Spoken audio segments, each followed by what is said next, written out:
Welcome to The Insider. If you are new to this channel, kindly subscribe, like, share, comment and click on the notification bell for latest football news vibes. Liverpool were forced to settle for a point on Sunday afternoon, following a 2-2 draw with Brighton and Hove Albion, despite having taken the lead via a Mohamed Salah brace. Roberto De Zerbi's team went ahead at the Amex after just 20 minutes when Alexis Mac Allister had his pocket picked by Simon Adingra, who then caught Alisson off guard with a tame effort from distance. However, the visitors surprisingly managed to go in at halftime ahead. In the 40th minute, Salah tucked the ball into the far corner from inside the box, rounding off an excellent team move. Just 5 minutes later, Liverpool's high press caught the Brighton defense napping, and Dominic Szoboszlai was dragged to the ground. Into first half stoppage time, Salah stepped up and tucked the spot kick away with aplomb. Jurgen Klopp's men were mostly in control in the second half until another defensive error, this time from the normally dependable Andy Robertson, allowed Lewis Dunk to thigh home Solly March's free kick with 15 minutes left on the clock. As Liverpool pass up an opportunity to move second, here are 5 talking points from the game. A real tactical battle when facing Brighton. Not only are you taking on a side filled with highly skilled technicians, but you're also facing a master tactician in De Zerbi, who has the agility to cater his game plan to any opponent. Clearly, Jurgen Klopp had identified this and altered his game plan accordingly. In the first half, without the ball, the Reds lined up in a 4-4-2 formation. With it was much more fluid. With Trent Alexander-Arnold returning to the team and stepping into midfield in a much more natural way than Joe Gomez, this allowed the Reds to maintain superiority in midfield, while Harvey Elliott's surprise inclusion allowed Mohamed Salah to take up a more central position. Salah's dropping deep tactics produced one surprise in the first half. Salah playing as a number 10.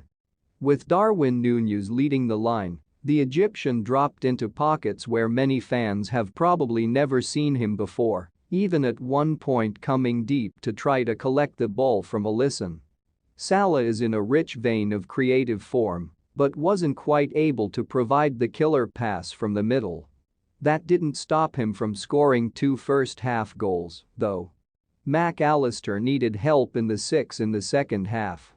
Ryan Gravenberch's introduction saw a return to a more typical shape, with Dominic Szoboszlai dropping deeper to lend a hand to Alexis Mac Allister, who, not for the first time this season, didn't look most comfortable at the base of midfield.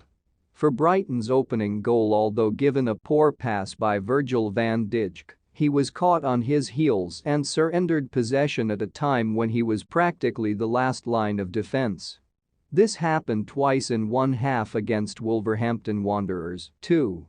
There, he was hooked at halftime. When the Reds are in the ascendancy, his neat passing in tight areas is an asset in helping the side maintain momentum. However, it's becoming increasingly clear that his best work is done in the opposing half. For the long term, we either need to get Wataru Endo or Stefan Bajcetic up to speed or dip back into the transfer market in January. Andre, maybe?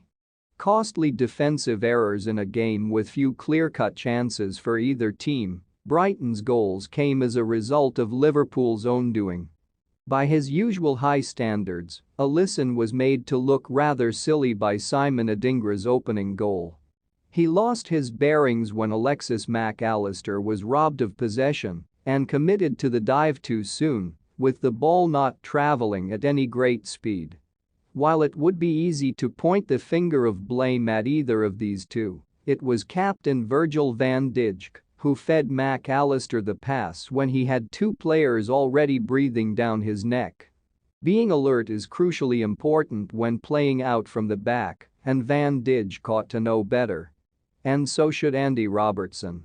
It was his poor defending that directly led to Dunk's equalizer. The Scotland captain seemingly pulled out from clearing Solly March's free kick at the near post, allowing Dunk to make it 2-2 at a time when Liverpool had felt largely in control of the game. A thin bench compared to other areas of the field, Liverpool are well stacked in attack. But today, with Cody Gakpo missing through injury and Diogo Jota suspended, Jurgen Klopp only had young Ben Doak at his disposal off the bench. Darwin Núñez and Luis Diaz both had quiet days by their standards and, on any other day, couldn't have complained if they had been hooked off. Instead, after being pegged back, the Reds never looked likely to grab the vital third goal. After the draw between Liverpool and Brighton, a lot of people questioned whether Pascal Gross should have been sent off when he fouled Dominik Szoboszlai in the box, thus denying him a clear goal-scoring opportunity. "I didn't realize it, to be honest," Jurgen Klopp said when asked about the controversy after the game. "I saw it was a penalty and didn't think about red, but I heard now it is about goal-scoring opportunity. If it is a goal-scoring opportunity, we can ask the question here. What do you think, was it a goal-scoring opportunity? Hands up." "I didn't see it back." We have a few hands up, by the way, but what can I say about that?